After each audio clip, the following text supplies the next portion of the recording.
success story comes from past District Governor Shane, who is with the Rotary Club of Canton, right? Right, great. Excellent. Is that Anton's club? Oh, I was going to say, I got a thumbs up. Let's give Shane a warm Rotary welcome.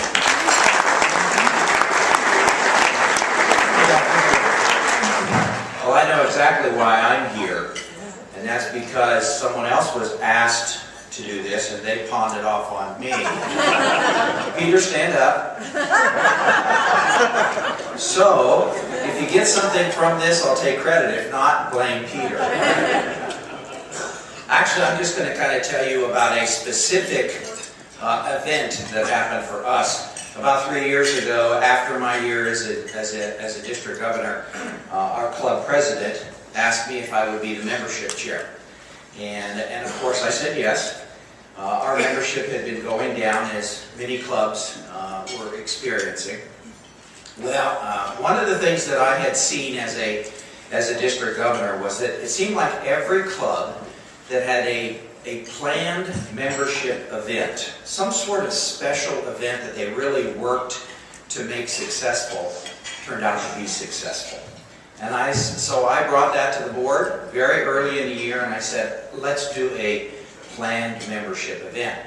I think, and I don't know how it all came about exactly, but we decided on an Oktoberfest type event, so a nice time of year, an evening event. We are a noon club.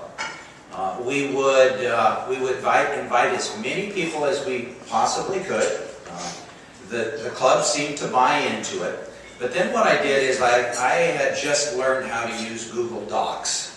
And so I put together a Google Doc situation and then presented that to the club and said, here's how you can go on to the Google Docs and add the person you want invited.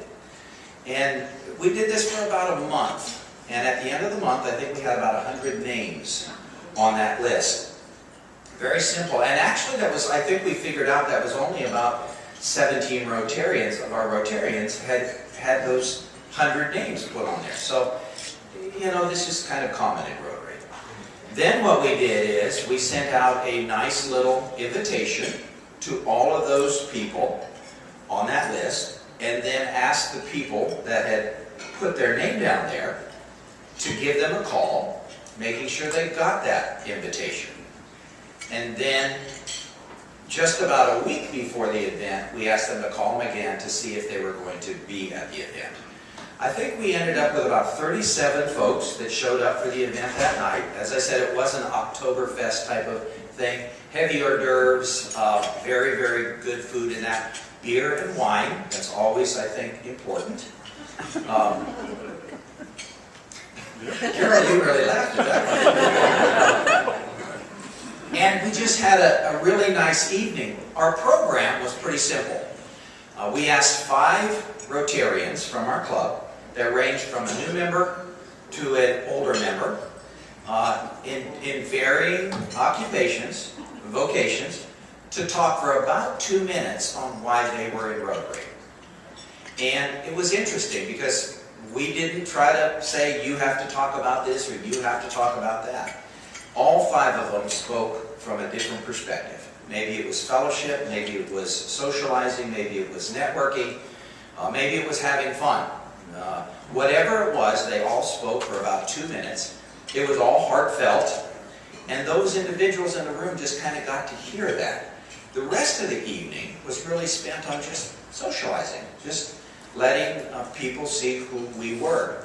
Now we did have one very kind of cool thing. We had a setup that showed a lot of what we did.